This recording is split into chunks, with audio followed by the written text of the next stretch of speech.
Hello and good afternoon, everyone. Welcome to PerfWeb 81, day number 2. And I'm your host, Joe Basha. Before I introduce our faculty today, I want to go over real quickly how to contact us. You can go to contact@perfusioneducation.com.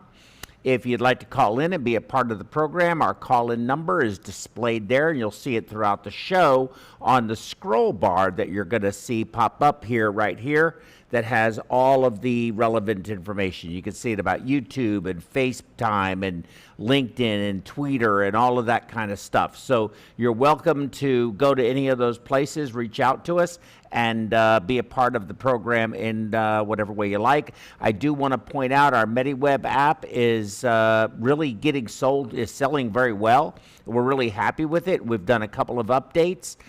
It's a perfusion and critical care application for perfusionists, ECMO specialists, critical care docs.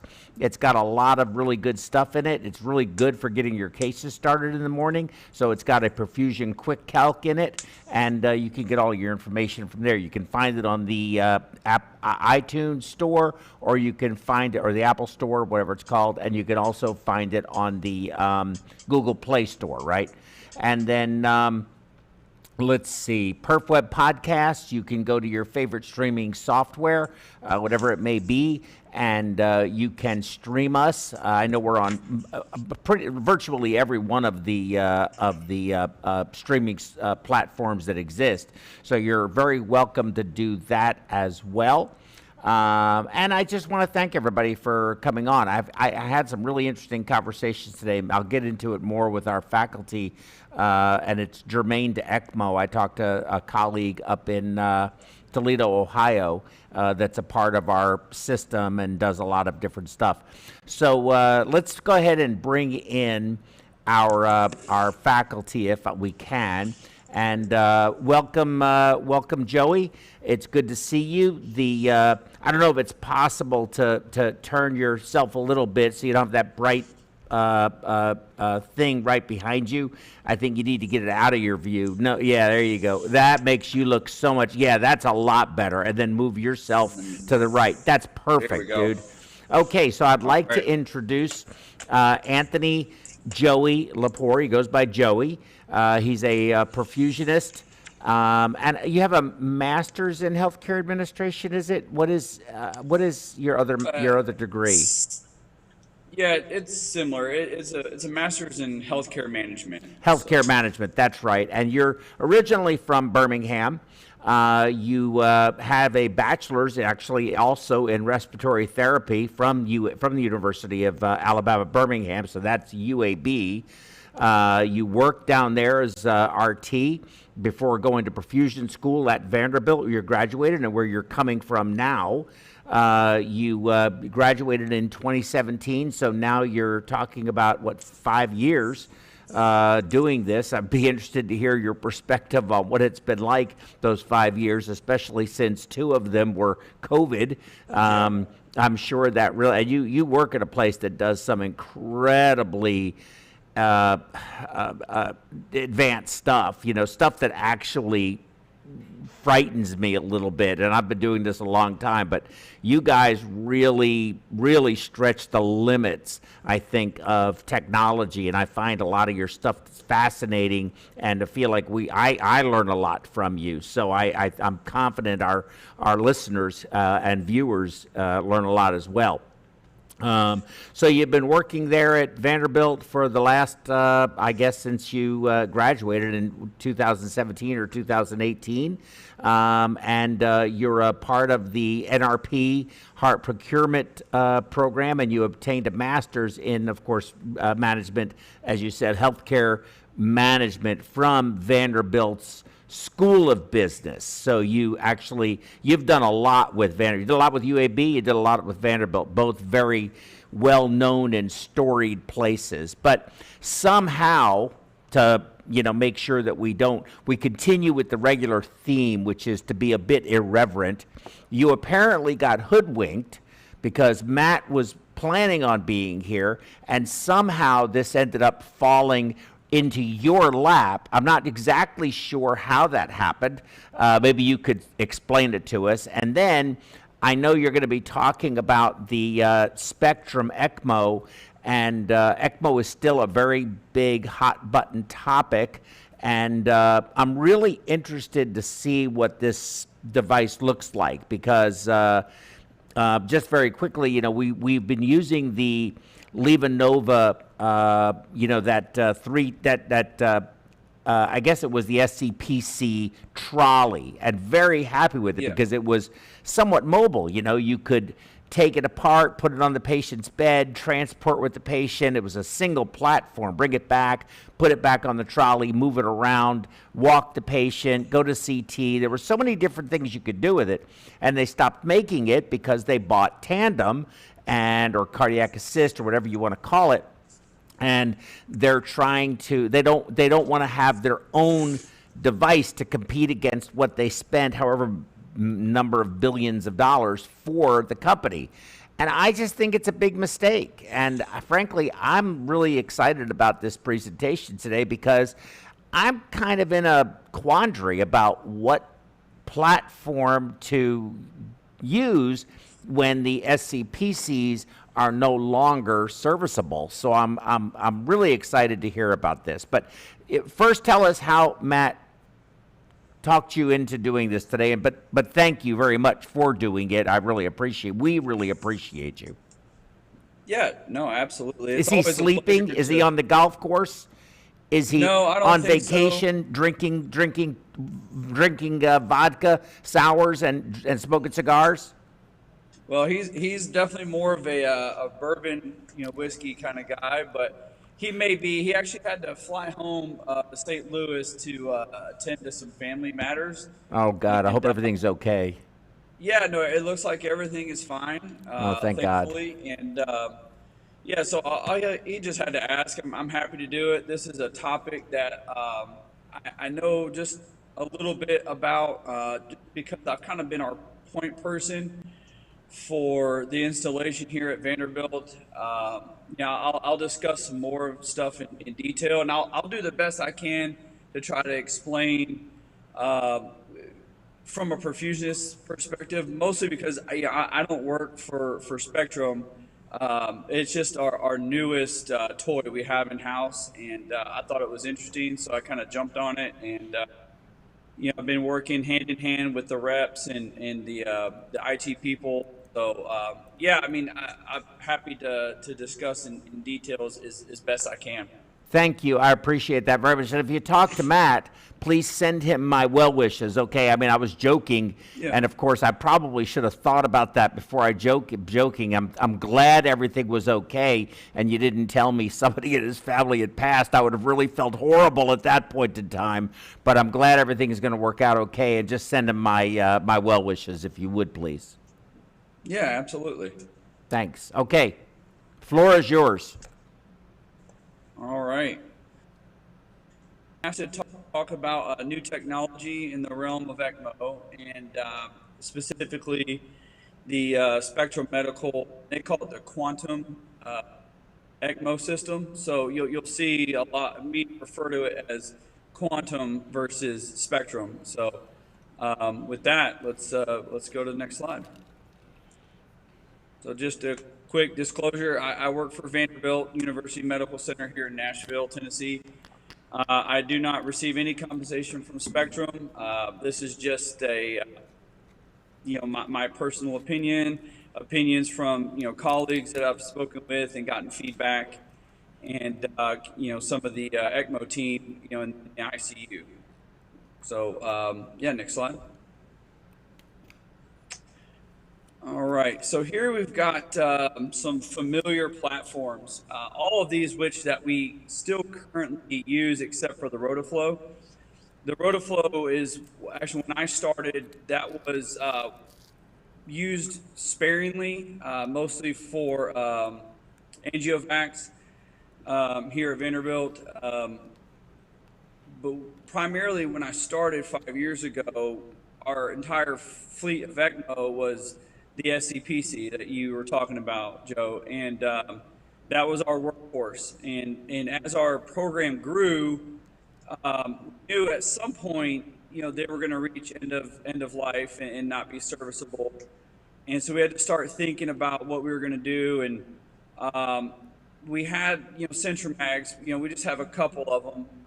They weren't our primary ECMO platform. We used them more for heart failure. We did start using them more recently with COVID. They were being used for ECMO. But getting back to for end of life for the SCPC, we bought some cardio helps, and due to their maneuverability, they're easy to transport, and then we were finding a lot of outside hospitals, had them, so it was easy to switch out patients rather than having to switch to an entire different platform. You had to switch over, different pump head, everything. So it made complications go way down. It was just easy, click in, click out, and we were on our way. If the patient was on a cardio help, and then if we had to go out and cannulate in the field, again, the cardio help was was a little bit easier than using the SCPC. Now I know you were talking about the trolley, which is we have 7 SCPCs currently. Not all of them are in use because some of the parts have kind of worn out and, like you said, not repairable. So I think we have 5 that we have active. But like I was saying, the cardio help was nice. The SCPC, it's a bit heavy. I don't know if you picking that thing up, over and over, trying to put it in an ambulance, put it in a plane. It's not exactly good for your back. And there's some of our staff. No offense, I mean, like it would be physically daunting to pick that up and move it around.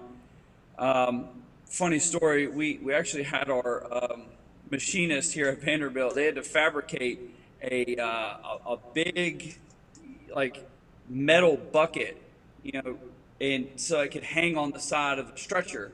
And that's what we sat the SCPC in, because the life flight crew, their stretchers are pretty thin. You can't put a whole lot of extra stuff other than the patient on it. Using to transport. It's just hard to try to hold it up over your head while you're loading the patient into the plane. And so, yeah, we knew when we started getting busier with outside hospital transports that we would have to find something that was a little bit easier on us. And so we did purchase some cardio helps, knowing that wasn't the end all be all. We still had to replace an entire fleet of expiring ECMO machines. So we'll go to the next slide. All right, so here we have the new kid in town, which is coming from Spectrum Medical. They've got a headquarters here in South Carolina, so it's pretty close to us. The rep, we actually have one that lives in Nashville, so that has actually been very nice for us, at least. She's here and in our children's hospital, doing installation, troubleshooting, or whatever the case may be. It's easy to get a hold of her, and so that aspect is really nice. They're also used in Europe. Their warehouse that they do all their manufacturing is in Italy. So if people do order some Spectrum equipment like cartons or whatever, that's where it's going to come from. You always run the risk of delays and things like that. Little side bit here, we actually had to delay our installation for almost 2 weeks because they were held up in customs. So that was interesting. I never thought about that. You have machines come over and then they're held up, and you're wondering where they are, and you have to track them down. And so that was a fun story. My first experience with Spectrum was when I was a student. I was out in Kansas City at St. Luke's, and they had the Spectrum, like their EMR system. It's called Viper. Yes. And using it, I just thought to myself, I was like, this is so intuitive. It's easy. There's no paper charting. Like, everything is timestamped when you hit a button. Everything you need is just right there at your fingertips, right in front of you. And I just thought, why wouldn't anybody want to chart this easily? I mean, you can focus on the patient. If you need to record a drug you gave, tap a button, you're done. It records it, timestamps. It even, if you want, include it in your volume management. Like, so, you know, I know like if you give 10,000 units of heparin, it's 10 cc, not that much, but it adds it up over time of all the medications you give, any fluids, I mean, all that stuff. It keeps up for you and then tallies it up at the end.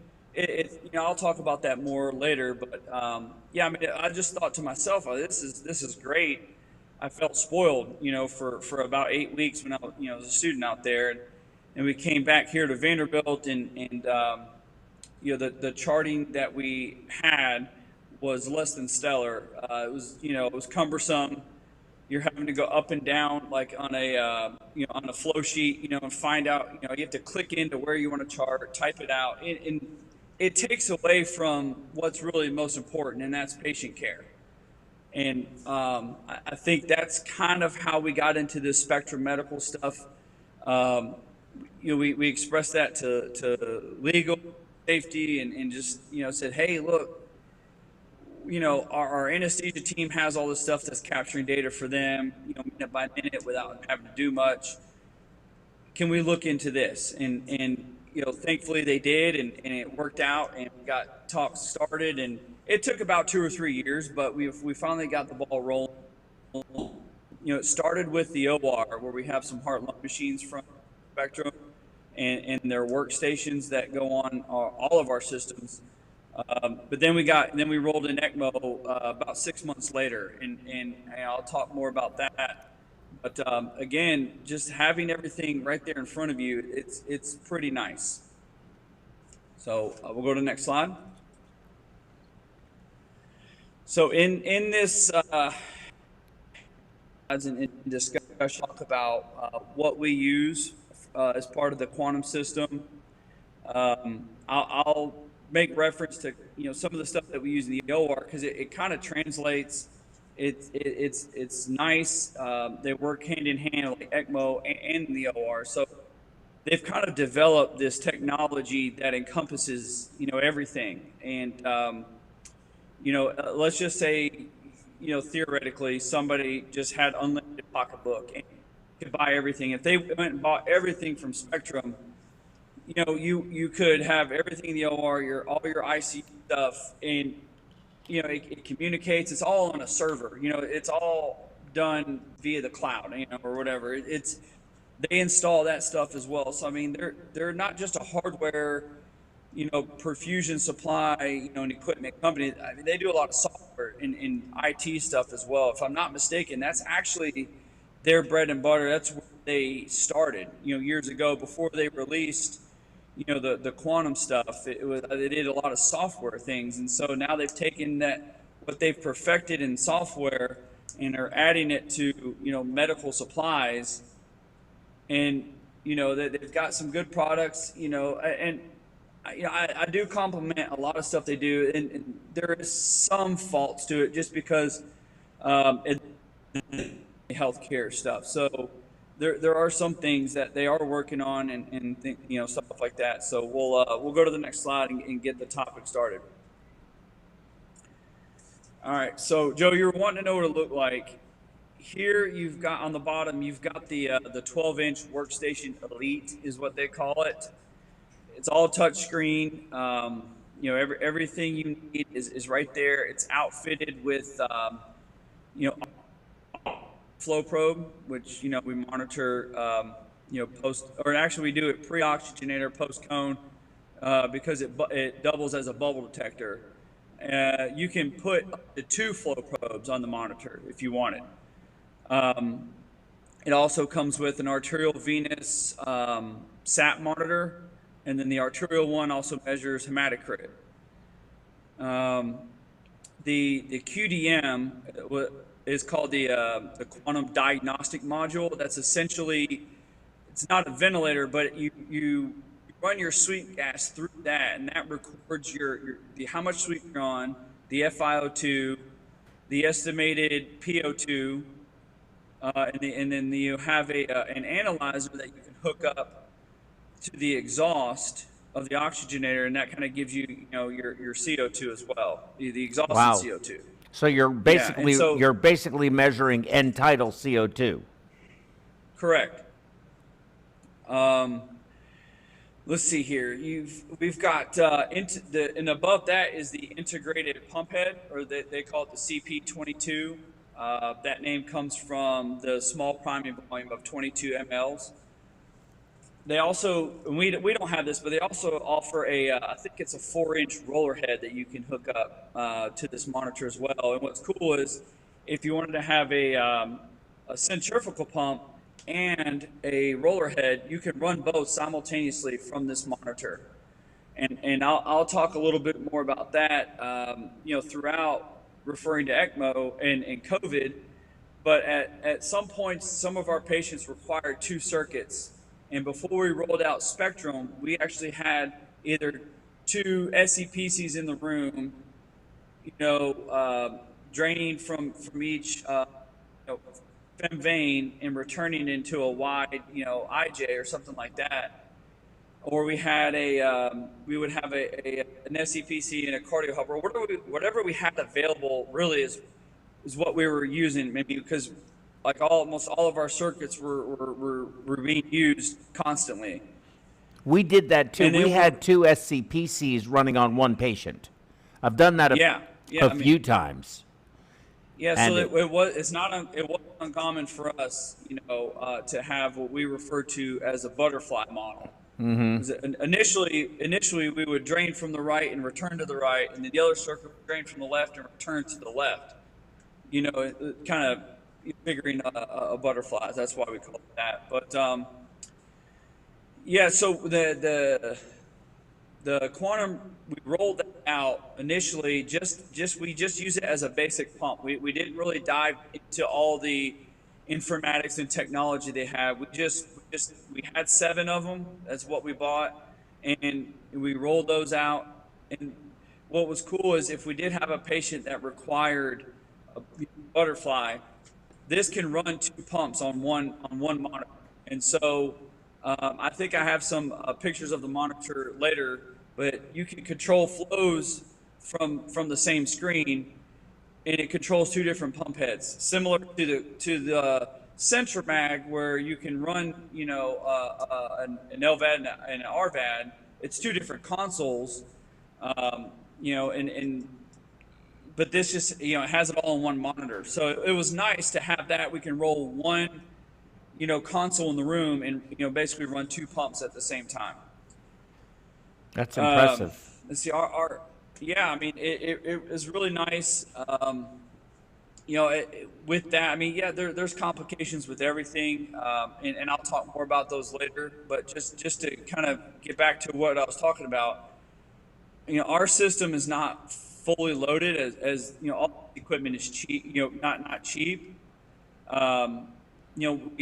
If you have any questions about what disposables we use, I'm happy to answer that. But I'll talk more about the quantum stuff. If you can see in the picture, and I know it's kind of small, I apologize. At the top there, you'll see several small boxes. That's what they refer to as the gauge bar. And that has all your physiologic indices up there. It's customizable. So it's not preset. You can only have whatever. You can have almost, and they have, a huge list of what you want to monitor, what you want to see on the monitor, and so you can put whatever you want up there. So you can read things like you can have the RPMs and the flows, and then next to it you can have your sweep and your FiO2, and then you can have your calculated PO2 and your CO2 and DO2I, and this thing has like I forget what they call it, equation app or something like that, or I forget what it's called, formula editor, and they've got formulas, and if you're recording those values, it can calculate out something that you want. If you want to DO2 under the curve or something like that, we can go way deep into this about everything that they have available. But in the beginning, we kept ours just real simple, and then here in the last few weeks, we've kind of integrated everything is online, and we're kind of getting our feet wet with some more of the sophisticated things, and it's been enlightening. It's been, pretty cool. It's a nice, pretty cool little machine, and I'll talk more about that later. Um, let's see here. Let's see. If you wanted to put two flow probes on there, it can calculate your shunts or whatever. That gauge is always viewable. It's always at the top. So even if you go to those different tabs, like you see those white tabs on the left-hand side, Yes. you can look at vitals that show you like a waveform of different things. Go into a toolbox. So basically, that screen you see there, it goes away and it goes into a different tab, but all your values that you want are still at the top. So you'll always see them. So even if somebody came in the room, changed the tab, and walked away, you may not see the big speed dial up there, but you can still see, your flows and RPMs up at the top. And, you just go back to this main screen. There on the right-hand side of that screen, you can see an animation, like a little figure. That's what they refer to as their cannula man. It essentially has a display of where you are cannulated, and it lists out the size. And so those are nice little features that if someone were to walk up not knowing anything about the patient, you could see a location of cannulas, what size they are, if the pump is running, and then all the the values up there at the top of the gauge bar. It's just like a screenshot of what's going on with the patient right there, and so it's pretty cool. And it also has like a CDI the familiar or similar technology to the CDI from Terumo. You can capture you capture the values at that moment. You can pull a gas from the oxygenator or whatever, run it, get your values, and then you can sync it. And when you sync it, you put in your values that you got from your blood gas machine, and then it updates it, and so then you have more accurate value up there in the gauge bar, or wherever you want to put it.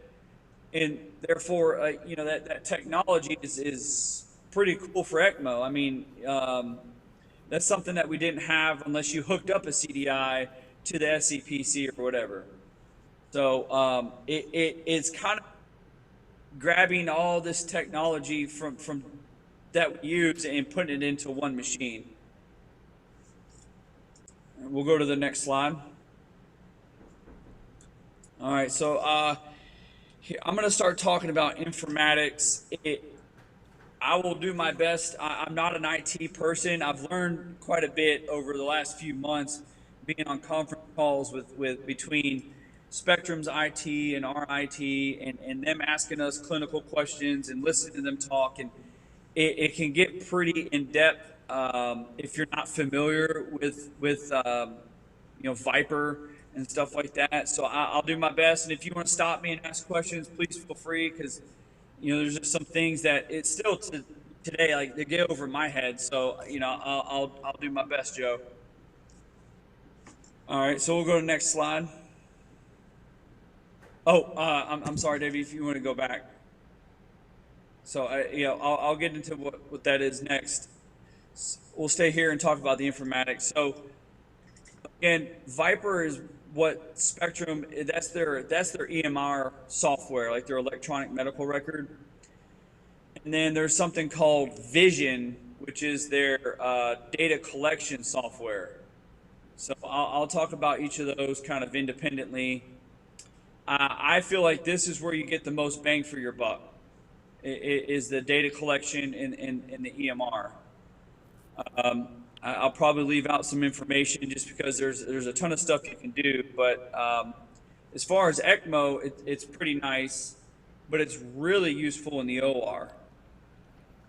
I think the best way to phrase it is it gives you the ability to capture in real time data, everything in the room, and it's all in one place, and so that's nice. I mean, if you wanted to, like if you're in the OR, aside from looking up and seeing what's going on in the field, if you just wanted to watch the monitor, you see everything in real time. Your flows, ABGs, everything is it's just updating in real time. So You got quiet on me. Oh, I'm sorry. Oh, there we Did go. I get quiet? No, you're fine. Oh, good. I'm sorry. Yeah, I went quiet. I can hear you. Okay. So, obviously you want to, watch your reservoir and patient. That's all goes without saying. But I'm just want to, stress that like the amount of stuff that's on these monitors is almost mind-boggling. It's a little much at times. So I'm glad right now we've kind of simplified it, but I'm sure we'll ramp it up over time. I love the idea, This, and I know yeah, that, I mean, I it's know Viper. I remember seeing that when it was very first coming out. Of course, I was very opposed to electronic charting. I'm old school. I like to jot things down. You can't read my writing. If anybody asks yeah. me I'll what it refer to says, I'll refer to the old school mentality here in a little bit.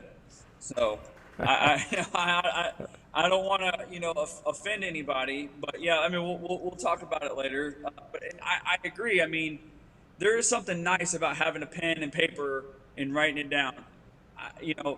I absolutely agree. But if you just kind of open up and engage this, I mean, it makes your life so much easier. I mean, it does everything for you. I mean, and then you can truly focus on the patient and running a good case. I mean, yeah, I think I'm becoming a convert, frankly. So yes, what I like about the chart is that I'm comfortable with it.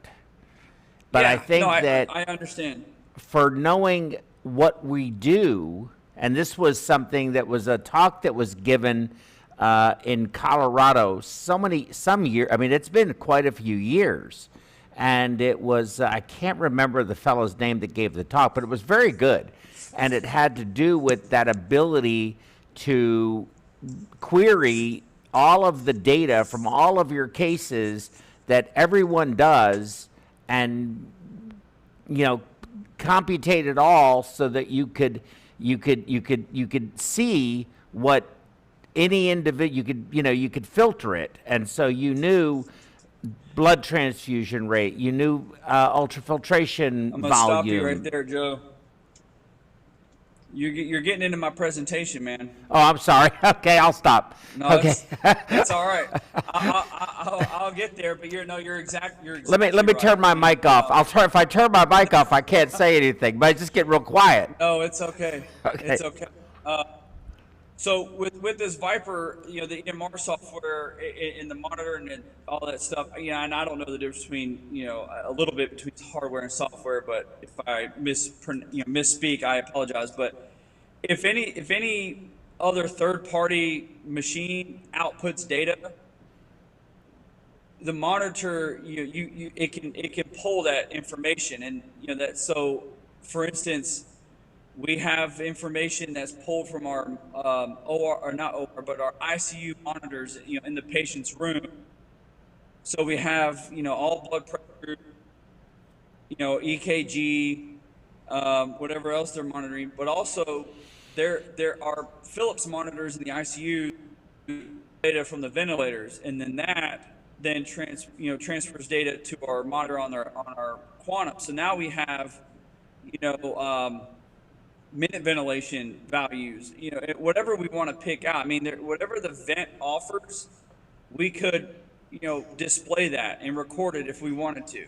And that's just, one of those things where that's getting really in depth, and that's something that I'm sure we'll get into, as we, grow become more mature with the Quantum system. Like I said, we've been using it just as a pump for a little while now, and we're comfortable with that. But now we're adding on top all this, technology stuff, and that's, we're kind of, a month or two into that, and so we're still learning a lot about what it has to offer, what we want to record. I'm sure it'll change our standard of practice for a lot of things, and I'll talk about that too. But yeah, I mean, it's very nice, and it pulls labs as well. So you've got your ABGs.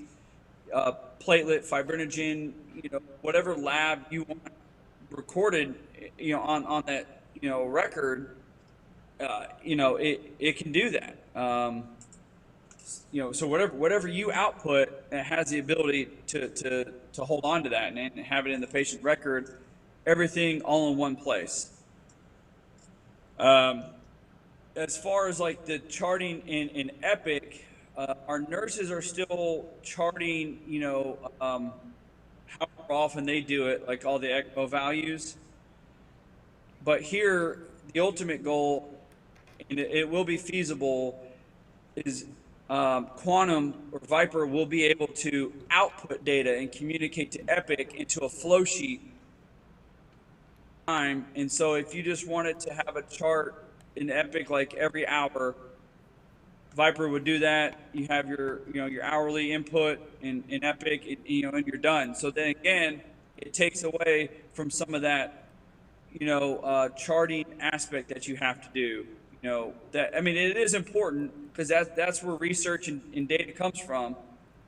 But it frees up a body. It frees up time for that nurse or perfusionist or whoever to now spend time with the patient versus having to stop and go and chart and make sure their charting's correct and all that stuff. Yeah, and that's the thing, that's all about, it is all about the documentation. And I know that I see, this sounds a lot more seamless because I see nurses with the Epic and they're pointing and clicking and I've got to get this done. I got to get this done and clicking and doing all of that stuff. And I don't really, I find it more distracting than of course they have the cows, in the room with the patient. So they're there with the patient while they're doing all of this, but it's a lot of pointing and clicking, and it's almost like checking the boxes as opposed to really managing the patient. Yeah, no, I would agree. I mean, you always you run into nurses just hanging out in the unit or whatever, and like, well, I got to catch up on my charting, and it's they're sitting there, and it would be nice to have something that's automated. We're 2022. You would think, it could capture the data and record it for you. And I think it's just the communication between technologies that, it may be out there. It probably costs a fortune, save a whole lot of money and just have someone manually do it. I get it. But, it may be a point that's, that we come across where it becomes a patient safety issue. Who knows? I mean, I don't claim to be a nurse. I've never been a nurse. I've been in an RT where we had a cow. We rolled around room to room, charted vitals and stuff like that while we were giving medications. I mean, it's time consuming. It's not terrible, but you just think you can make your time better spent doing something else. You could do a lot more. You could do a lot more treatments for more patients. Yeah. If you didn't have to, if you add up all the time you spend with all of that documentation, I'm sure it adds up to quite a bit of time. Amit from up in Cleveland, he sent a message and it said he's very complimentary. Said that the system collects a lot of information and it displays it in a very elegant way that improves your practice. Is what his point was, because apparently he's using it too. Yeah, I'll talk about improving practice here in the next slide or so. I'm going to hop away from the Viper, the EMR portion, and talk about what they call Vision, which is, like I said, their data collection software / server internet portion. It's whatever you record. So like whatever values you want to record, during a case or during an ECMO run, in the background, it saves it all. And then when you're done with this case or done with the ECMO run and you send it off to the patient's chart, it also sends it off to Vision. And so you think... Who's it sent it to? You skipped. Vision. Vision, that's the name of the software. Yeah. Correct. The cloud. Correct. Yeah. And so that now you have this huge database that's accessible to you at any time. And what you can do with that is really cool. And I apologize if I mispronounced his name. You said Amit. If that was his name. Yeah, I mean, and what you alluded to earlier, you have a huge database of cases to run reports from. And you can run specific reports, whatever parameters you want. If you want to look at DO2I during this case with this surgeon, you know, it'd be taboo, but you have those values and say, hey, we've done everything we can to maximize, you know, our standard of practice. We're still not reaching our desired, you know, DO2s during this case for you. Is there something that maybe you can change, a cannulation strategy, maybe a bigger cannula or whatever? You have that data, you have the numbers, it's concrete evidence. It's hard to argue. I mean, and you can use that for annual reviews for your staff or for your entire OR. You know, it records.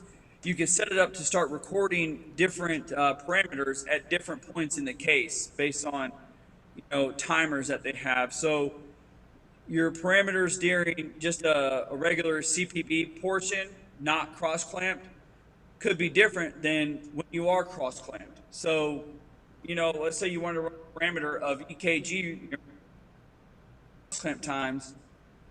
You know, if you're out of range, like if you're outside the parameters, you can run that report and you notice like, hey, your cross clamps on, you tend to have more rhythms than some, you know, than others. And information like that, you know, what I was taught was it's eye-opening to people. And when you're paired against your peers, and you know, not like publicly shamed, but if you bring somebody to the side and say, hey, look, you are outside the normal range, let's try to get you back in. It's not like a punitive, you know, machine or anything like that. It's there to change your practices for the better, change, you know, to have better outcomes. And so this database is nice that you can go back, you can record, you know, you have all this stuff recorded, run your reports, and, you know, and all that stuff. And we're still exploring, you know, that portion.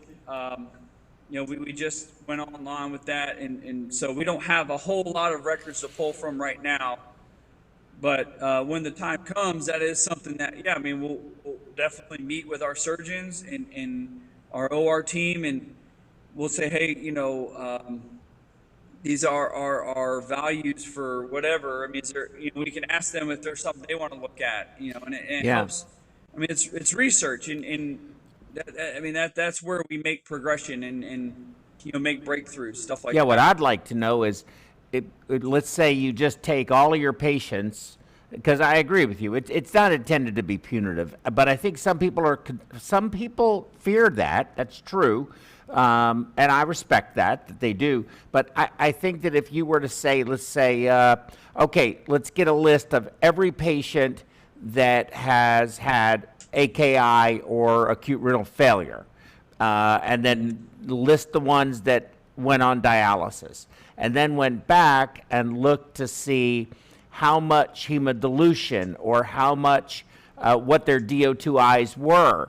And if there were lower DO2Is, you could document that and pair it to those patients who had renal injury or renal failure requiring dialysis, you can draw conclusions from that, I think. Yeah. And I mean, if you, sorry, I mean to cut you off, Joe. I mean, just talking about like the paper charting, you know, I mean, you'd have to manually calculate your, you know, your DO2, right, you know, at whatever point you wanted.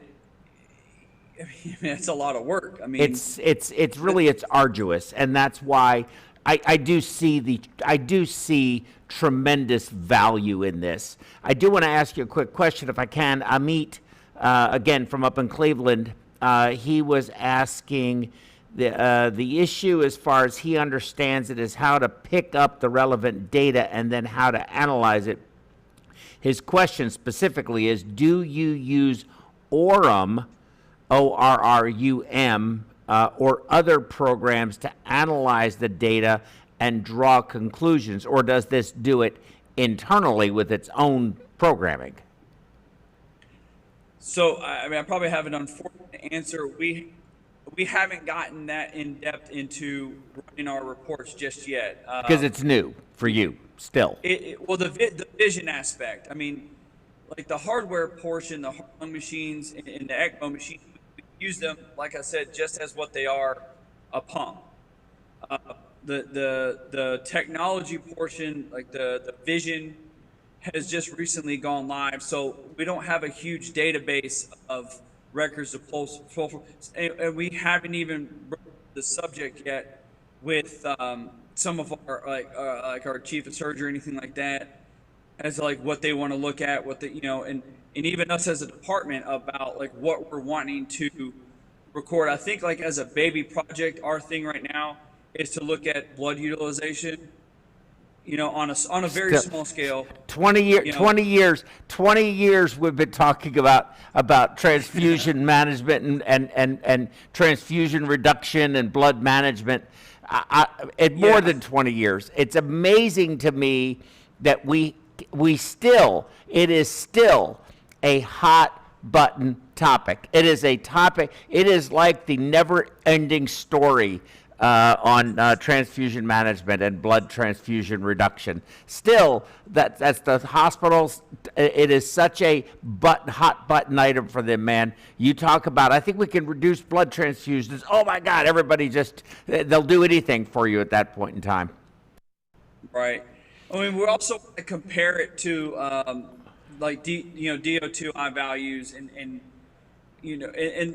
I think ultimately in my mind, I'm thinking, what is a best trigger point for blood utilization? I mean, if you've maxed out your flows with, the cannulas that you have in positioning and everything is perfect, you still can't manage to reach an adequate DO2 that, that you've set from, with your team. Is that a trigger to give blood? Even if all other perfusion parameters are good, good urine output, good SVO2. I mean, there's all kinds of stuff that goes into it, Joe, as you know.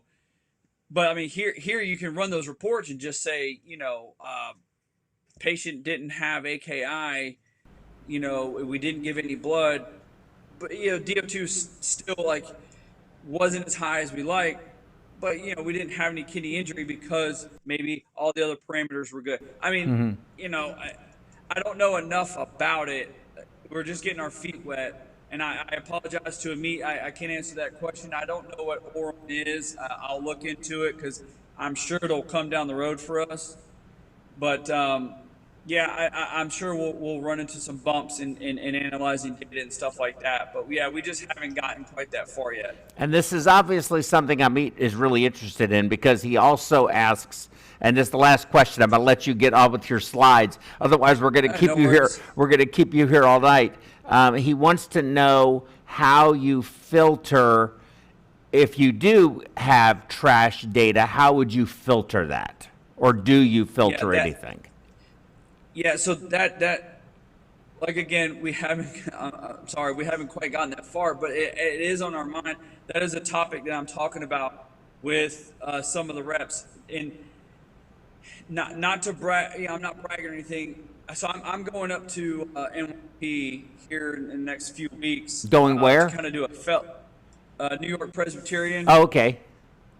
To do a fellowship. So they've had this quantum stuff installed for quite some time, and I think they do a whole lot of data extraction and stuff like that. This is where Dr. Bacchetta came from, who now kind of runs our thoracic program and ECMO. So I'm going up there to kind of learn more about that feature, and I'm hoping when I come back I'll be able to help with that. So again, knowing how to throw out trash data, I don't know. I do have that to talk about a little bit later in the cons portion of all this, because there is, just like paper charting, you could make up whatever values you want. But, let's be honest. I mean, if you look good, you can make it look good. I'm not saying you should do that, But Well, I don't ever this, I don't ever record a pressure of 30. I treat it and no, get I it mean, back to the number that I want it to be. exactly. Come on, But you know. this, what's nice about this is like it does like a minute by minute recording, you know, you know, real time, and you can even shrink that down more. It makes your files larger and bog down the system, which again is another con. But we just have ours like 15-minute stamps that when it spits a record out, that's what shows up on the patient's chart. But in the database, it has all that other information that may not show up on the patient chart. So, yeah, as far as like figuring out how to throw out trash data, it's a great question. It's something that, you know, we are working to figure out. And again, hopefully I'll kind of learn more about that when I visit, you know, NYP. So, it's something I'm looking forward to you know to bring back some of the education to Vanderbilt, and I think that's where we'll start the process of growing our data collection and you know, extrapolation and start talking about get the, you know, topic of standard of practice changing, you know, and again, not just for us as perfusionists, but I mean, we could take this data to surgeons and, you know, that are very, you know, I know it's taboo, and you know, and I hope I don't offend any, you know, if there are any surgeons watching or perfusionists that are real close with them or whatever. I mean, they're very comfortable with what they do, and that's great. I mean, that's how they become very proficient. You become, you know, a great surgeon by just repetition. But I mean, I feel like, you know, maybe they need larger cannulas sometimes, or maybe they don't. I mean, it's just changing the way they do their cross. I don't know. I mean, this can open Pandora's box, and I don't want to get into all that. But Well, I don't think that's in a bad way, but I do think, no, it's yes, not. I It's do not. It's think not there meant to are be in a some. bad way.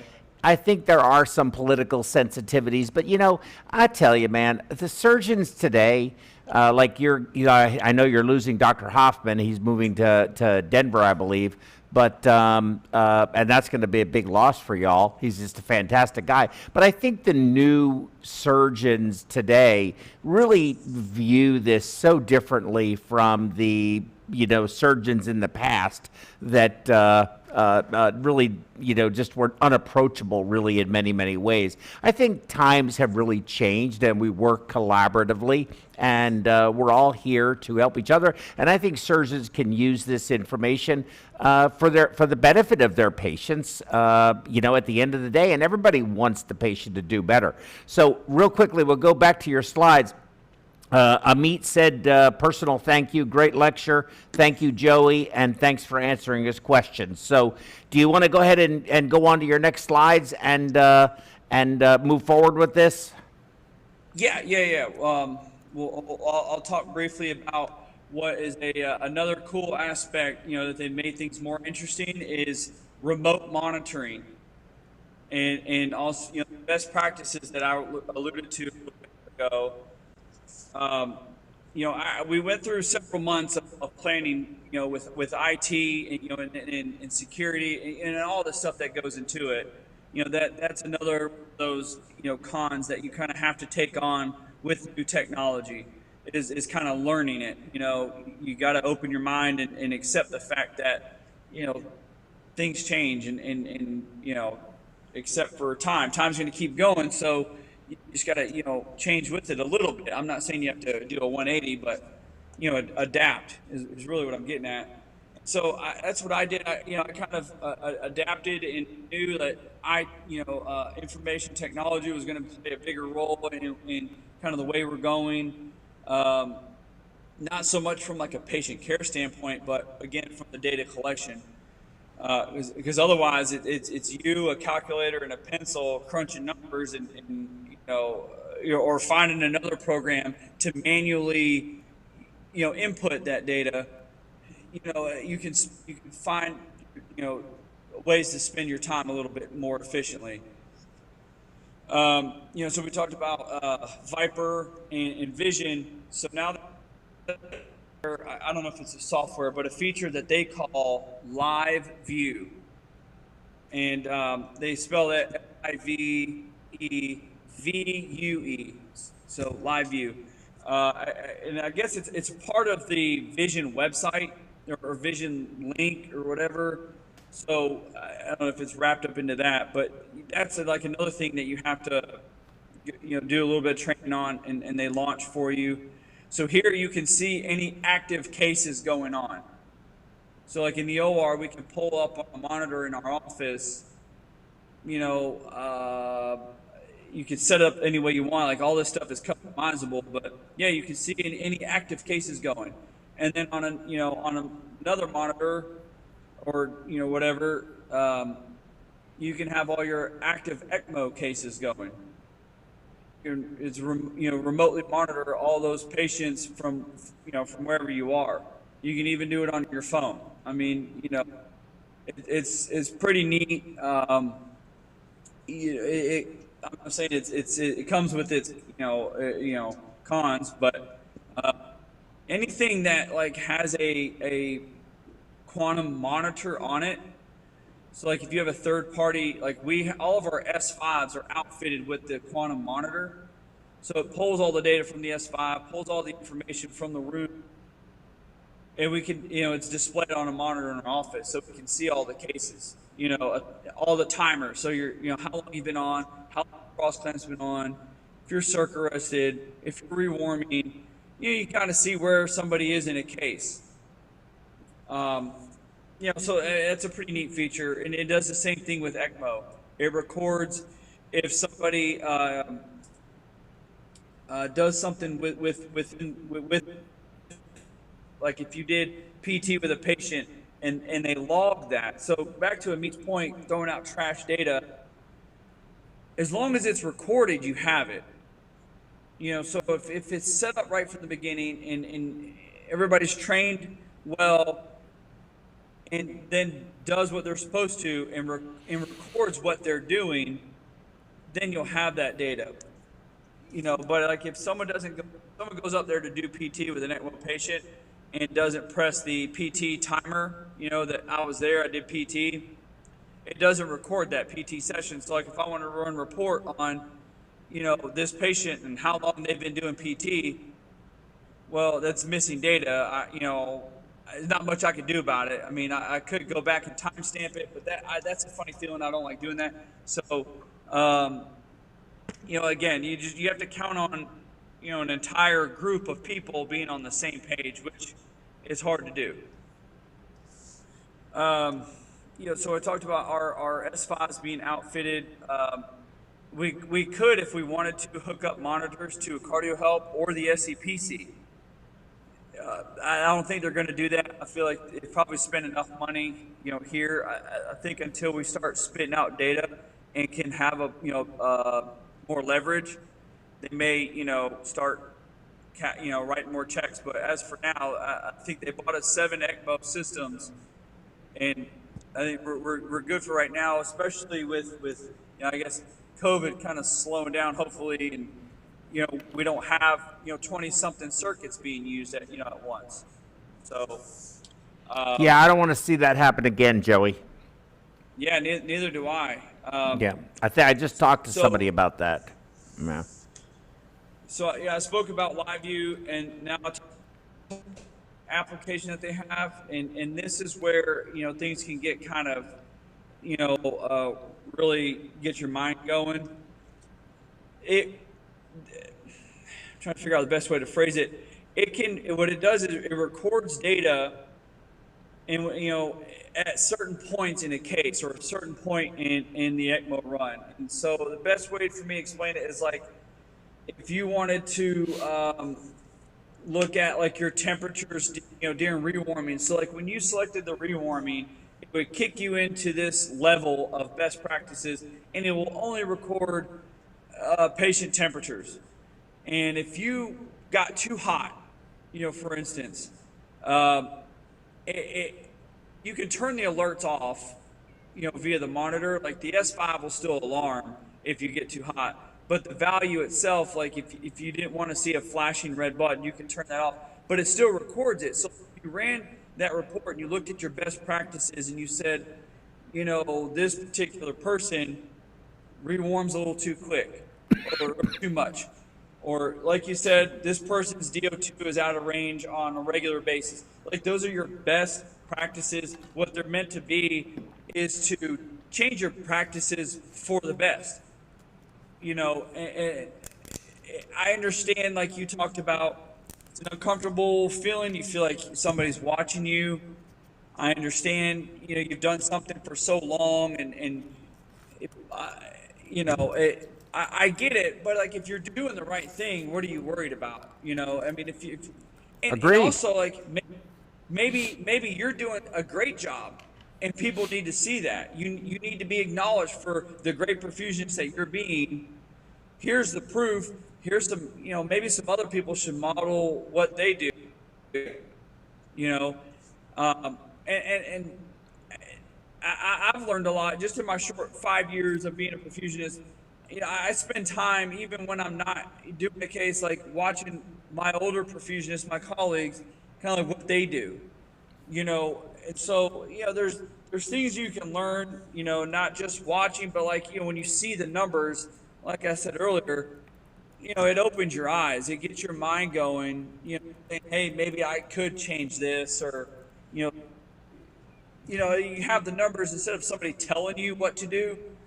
You got the numbers proving what you do, and you know, hey, I do a great job. I'm gonna keep it up, or maybe I need to step up my practice, you know, and change things a little bit. You know.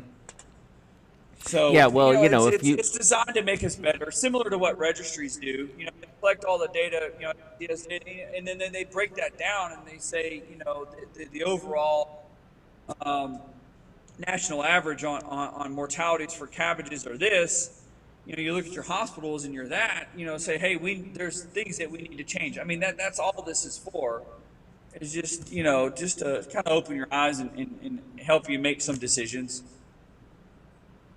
Yeah, you know, if you look at, and I know the data is all over the map, but you know, I mean, there aren't any of us that do everything perfect by any stretch. And if you look at, we talked about renal failure rates range anywhere from, you know, 5 to 15%, depending on the complexity of the procedure and various other factors. Not all of them are due to perfusion-related issues. Some of them could be embolic. You know, we don't know. Stroke rate, kind of the same thing. It can range anywhere from, you know, 0.5%, 1%, 3%, up to 10%, depending on complexity, depending on length of the procedure, et cetera, et cetera, et cetera. So, I mean, it doesn't matter what you're talking, MI rates, you know, when myocardial protection and all of these things combined. We don't control the quality of the anastomoses, but we are contributors to the myocardial protection, significant contributors, for the heart while they're doing the anastomoses. So you can have great myocardial protection and crappy grafts and have a bad outcome. You can have great grafts, or whatever the inverse of that would be. I can't remember which I said first, but you know, great protection, bad grafts, poor protection, great grafts, and the outcome is still the same. And on one individual case, you know, it's very hard to derive any information. But if you see trends over time with Delnito versus Plegisol versus microplegia versus whatever else, there's so many things that, you know, Joey, at the end of the day, I have come to understand we simply don't know what is the best. We know what's really bad, and Right. we know what works. But the incremental changes that we can make to make a difference that is, you know, just enough to maybe affect one or two patients, but you have to do it across the entire you'll love this, in the entire spectrum of patients. That was clever. You have to have data to evaluate and distill down to something that is digestible and meaningful. So, you know, I get it. I get it. I think this is what we need to do. It's the question is going to come up, and I'm assuming you have your next slides. Cost is a big obstacle. Yeah, so if we want to go to the next slide, let's kind of wrap things up. You know, I'm a fan of some of the things that the quantum system has to offer. You know, don't get me wrong.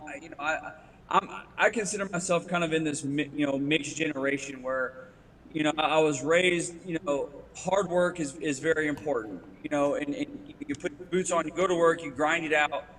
You know, but also I had the benefit of the technology, you know, boom, where I got to grow up and all that, you know, and have the ability to you know, the iPhone wasn't out when I was a kid, but you know, I got to grow up with it, and so like I got to grow with technology, but I also had the mindset of you know how important hard work is, and not everything is easy, and you know, so you know, yeah, there's some great things that benefit me, you know, to you know from Spectrum, you know, but it's not perfect, you know. So Can you go? I'll talk briefly about kind of some of the things that aren't the best. You know, you think about it. What's the most important thing to administrators? I mean, you're The asking me. office suite. Yeah, Are you asking yeah, me? Um, yeah. Well, getting patients out of the hospital, having you know good outcomes, and being able to do it in a way that is as cost effective as possible. That's what I would say. Boom. That's what's important to them. Yeah. Yeah, so getting patients out of the hospital, decrease in length of stay, your outcomes being, you know, contributes to the length of stay, you improve all that contributes to the bottom line is money, you know, and if you could do something with one machine and you know, and it does, and another machine does the exact opposite and it costs a fraction of the price, you know, it's common sense. You go with the cheaper option, you know, so it took some work for us to kind of get this, you know, through. Fortunately, we had some heavy hitters like you know Dr. Bacchetta who came, you know, Spectrum, you know, using program, you know, that provided us some leverage and things like that. But you know, not only any hospital wants to go out and spend millions of dollars when they can spend a couple thousand, you know, or a couple 10,000 or whatever. I get that. So that is one of the you know bigger cons of you know the Spectrum stuff. It's expensive and it's not just the hardware, you know, all the software stuff and the installation. You know that costs money, licensing agreements and all that stuff and yeah, Yep. service fees and things. I mean it adds up, you know. Can community hospitals really do that? Is this really designed more for your quaternary care facility like Vanderbilt is, or at least a tertiary care facility where you have high volume and you have, you know, a lot of things going on to justify the cost? A community-based hospital doing 300 hearts a year, 250 even. I mean, that's a good community, a big community hospital, busy community hospital, but they're doing blue plate specials by and large. They're not doing transplants. They're not doing what's that noise? You okay? Oh, I think it was Oh. something vibrating on the phone. Oh, On okay. my It phone. was I'm freaking me out. sorry. I thought it was here. I was like, what am I doing? I'm sorry. No, No, I apologize. So, you know, you really have to take that into consideration is where does this technology go? You know, you look at, for example, ELSO, and I need to ask you, we haven't even talked about, yeah, I saw that they have a centrifugal pump, but what about oxygenator? What about tubing? What about, you know, those kinds of things? We haven't even talked about that. I don't even know if you're done with your slides. And so I'm kind of jumping the gun here. So I don't mean to, but I'm going to be respectful of your time too. But nevertheless, you know, we're confronted with this. You look at ELSO and they have a worldwide database that people send the information into, and it gets put in whatever matter, whether they insert it, input it into the server, or they send it, whatever the process is, it is done. It's not automated. They have to rely on the information being by whomever is going to do it, but it's a worldwide database. Now, in cabbage surgery, or routine cabbage, routine valve surgery. Notwithstanding, nothing's routine, but you're basically everyday community hospital type cases. That's important data. We heart surgery, we don't do 700 and something thousand hearts a year anymore. We do 180,000. So the number of cases being done contracted tremendously. And if you're only going to capture the medical center type of places, you're missing out on really the larger volume of cases that are done. And you're making a big difference, but you're doing some really difficult, complex, sick patients.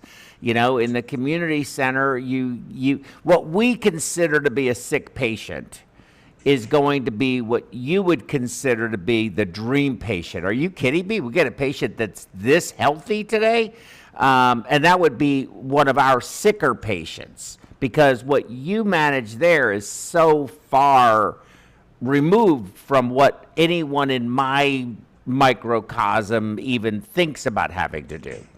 And I think those are some harsh. Now, it doesn't mean you don't do chip shots. I know you do, but even your chip shots are probably the sicker of the patients that end up at Vanderbilt. Otherwise, they're going to get done in the, whatever community hospital, ABC community hospital, where it's a lot more patient-centric, friendly, family, easy in, easy out kind of scenario. At least that's what I think. What say you? Yeah. No, I mean, I understand. You're absolutely right. We're, even if every, tertiary, big university, research center, if everybody had this kind of technology and was, able to extrapolate data, yeah, you're right. We wouldn't be capturing, smaller hospitals. And no, I don't think it would be cost beneficial. It would, beneficial for those smaller hospitals to spend the money, because, I don't know what they would do with it. Yeah, it benefits us because, like you said, they are the sickest of the sick. I mean, they're pretty bad. I mean, and that helps us figure out, better ways to take care of those, the sickest patients. But then we could also, learning from that, hopefully, that's what community outreach is for,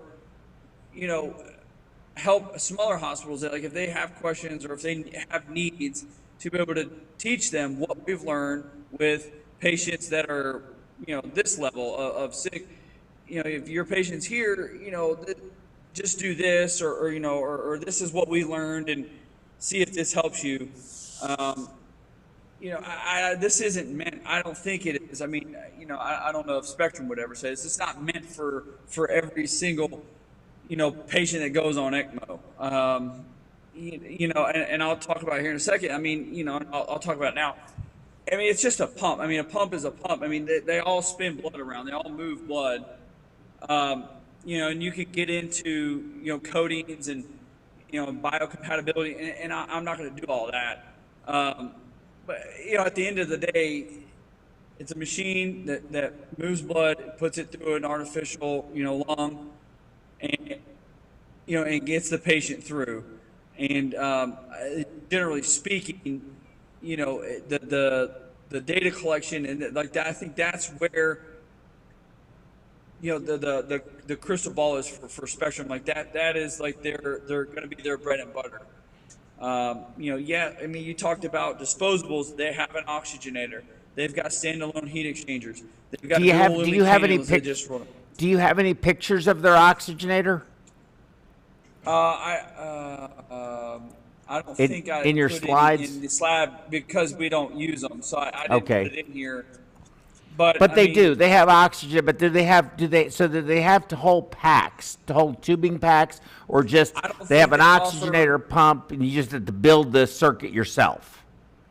Yeah, they don't offer the tubing packs right now. At least I don't think. I'm sure they would have brought it to our attention if they did. We are trialing their dual-looping cannulas right now. We just put our first one in. Yeah. So like the Avalon and the Crescent? Correct. Yeah, their first generation calibration of it had some issue with the adhesion at the Y, and so if it was soaked with an alcohol-based solution, it actually cracked and fell apart. Not the cannula portion, but the molding that held it together. So they have a new version out now, and we haven't had any issues with it yet. I can't speak for anywhere else, but yeah, they were quick to pull ours off the shelf before we put one in, and got us the new ones. So again, I mean, they're relatively new. I think with the sterile supplies. I don't know anything about their oxygenator. We don't have it. We don't, I don't even know if it's FDA approved in the United States. It may be used in Europe.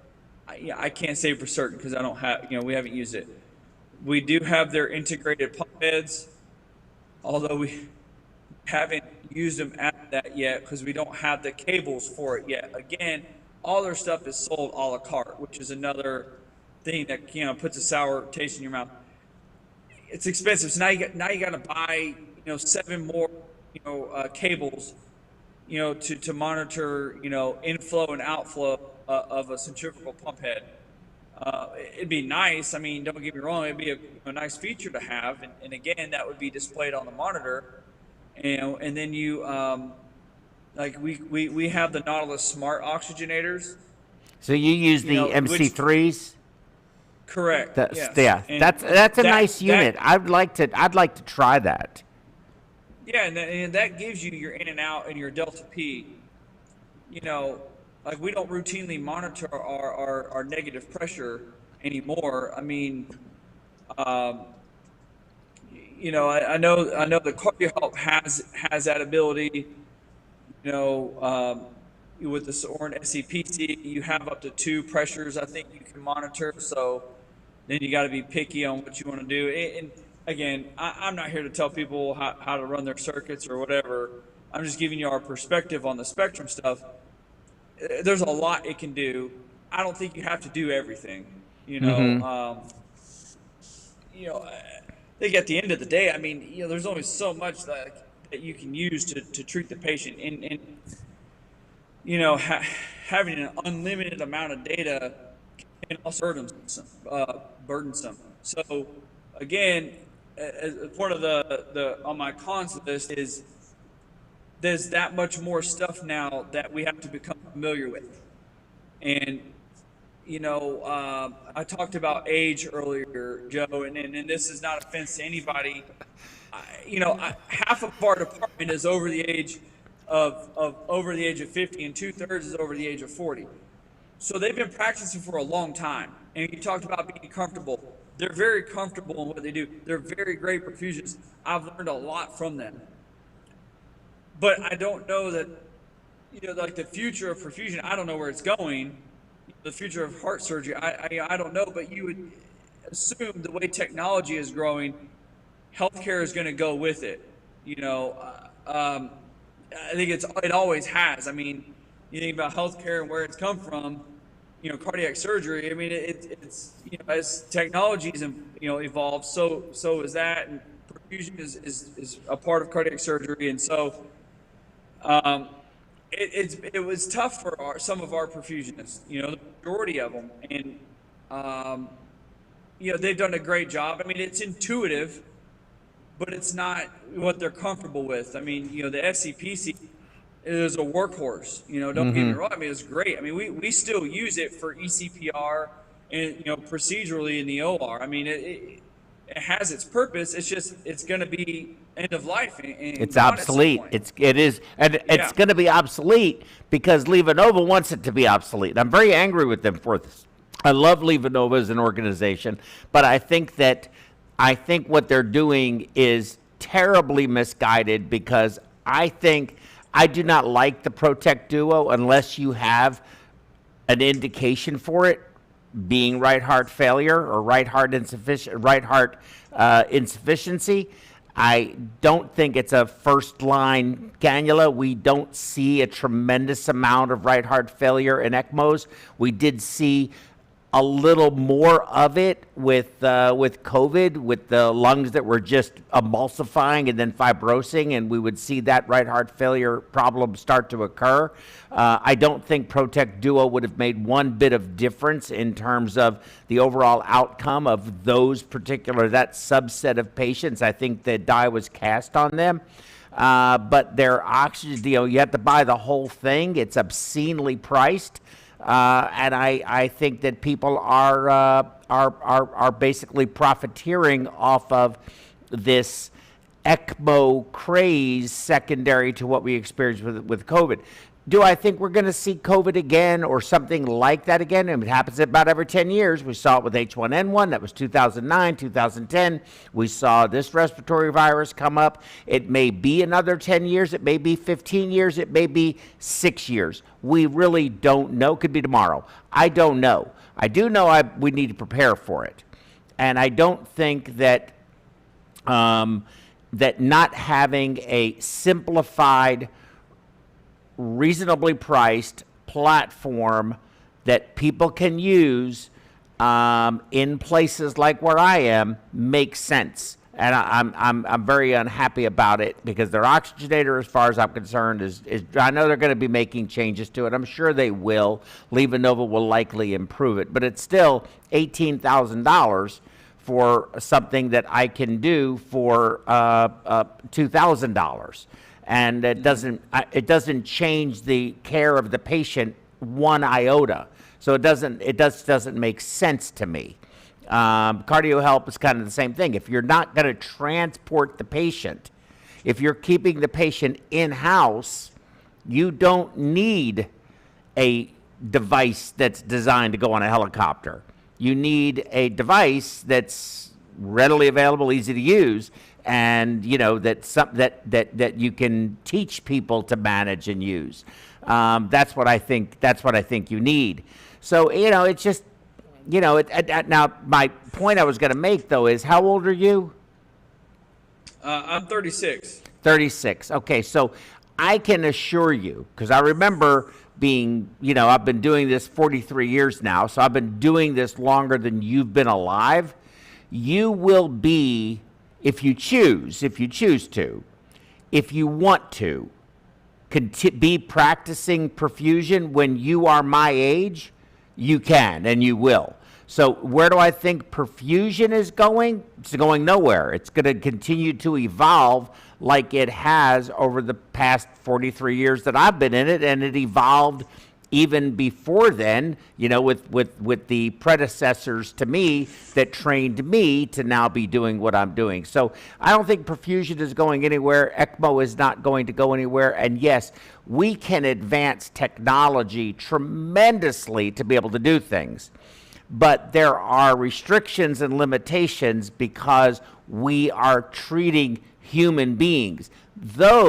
The evolutionary process of humans takes a lot longer than technological advancements and mechanical advancements of the various tools that we use. So we're still going to have to treat a biologic creature that evolves over millennia versus what we can advance in technology. And so you're still going to need a blood pump, you're still going to need an artificial lung, you're still going to need circuitry tubing, you're still going to need cannulas, because you still have to get in those blood vessels and access this human thing. That isn't going to change in your lifetime. So perfusion isn't going anywhere. That's my answer to that. Yeah, no, I 100% agree. Just to wrap things up for you, Amit talked about trash data. There's a lot of cords, involved with this, just because you got, flow probes, sap probes, analyzer cords, everything's hooked up.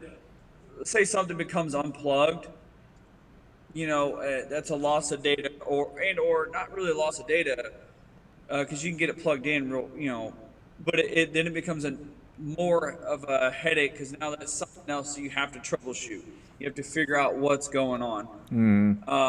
If probes is malfunctioning, whatever, it's giving you a value that's erroneous. Again, that's more troubleshooting that you would not have to do with, an SCPC or, even a CentraMag. You know, and the Cardio Help has that Venus, probe that hooks up onto the inlet, the Venus side. Sometimes that can be a little, touch and go with this connectivity.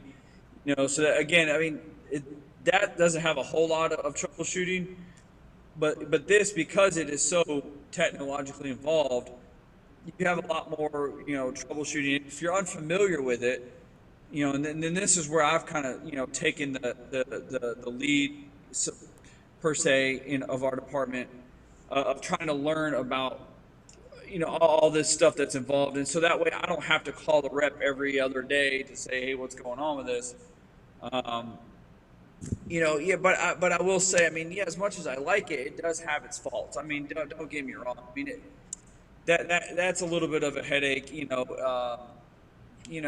having to explain some of the stuff.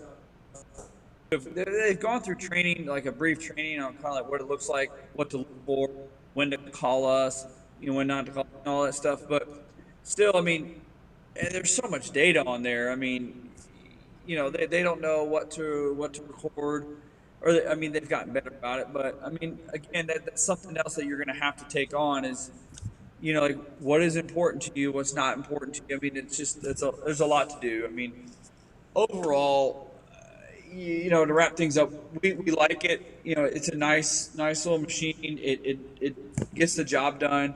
And then having that data, if you can understand it and kind of have a simplistic mindset about it and not get too complicated, it's great. It's great. But again,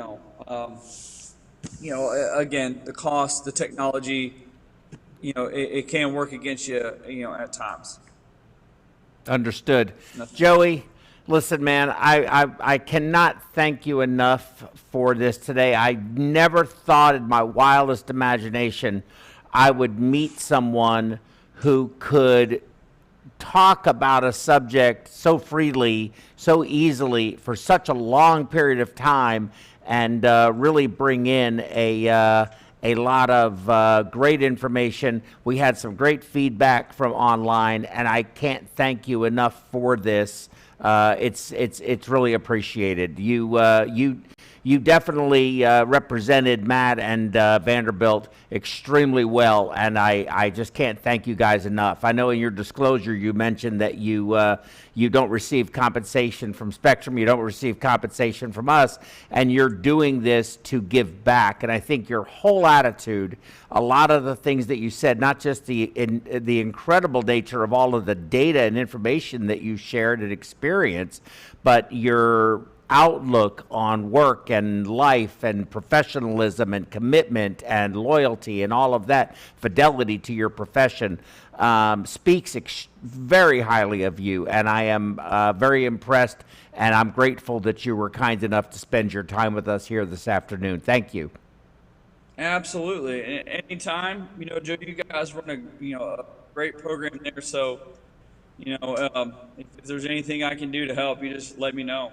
I sure will. And thank you, Anthony Joey Lepores from Vanderbilt University. And good luck up in New York. I don't know why the heck anyone would want to go to New York, but good luck, okay? Have fun, and I'm sure you'll learn a tremendous amount up there, and maybe that might help you with what you're doing down there. So be safe in New York. It's a crazy city. Don't go getting those, people dressed up in those costumes trying to get you to get your money, get pictures with them. That's a scam. So stay away from them. They'll pickpocket you. But you'll get some good pizza. Thank you. You'll get some good pizza. I'm looking forward to that. Yeah. That much I can tell you. You will get good pizza. All right. Bye, Joey. Be safe. And everybody, I'll see you all tomorrow morning, bright and early, for SimMan. So we haven't named him yet. But hey, can you show SimMan? Take a look at this, Joey. Hold on. David's going to pull it up, if you could do it.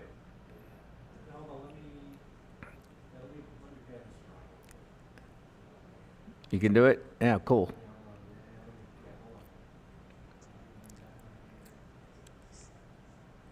That looks beautiful. There's SimMan. He's cannulated, nice. He's cannulated femoral venous, femoral arterial. Tomorrow we're going to use this, and we're going to be looking at differential hypoxemia, and then we're going to put him on VAV ECMO. But we can cannulate him. The cannulas are all connected internally, so we have all those connections that we make, and then we can measure recirculation. We can do all kinds of stuff. And I don't know, David, can you pan up and like see the ECMO circuit itself? I guess it's there it goes. There's the ECMO circuit itself. And then we'll have all of the hemodynamic monitors, the ventilator, everything will be attached. This thing actually has a Foley catheter and in place, and the patient was given methylene blue for tomorrow's simulation, so it's blue, a little too blue in my opinion, and it's got chest tubes and everything else. You can come back to to us, David, thank you. And we'll be able to put an SFA line in. We'll show an ongoing lactic acidosis, modeled foot. We'll be able to say, okay, this is what the problem is. We give some distal perfusion, they get better, and that sort of resolves, and then they get into ARDS, and we can simulate all of that. You need to come out, after you're finished in New York, which is going to be an awesome experience, you need to come check out our simulation. Our simulation is really taking hold, and I'm really excited about it. Yeah, I'd love to. I've never. You guys are in Houston. I've never been there. Dude, come on. You know what? Maybe we can. You know what? I'd love.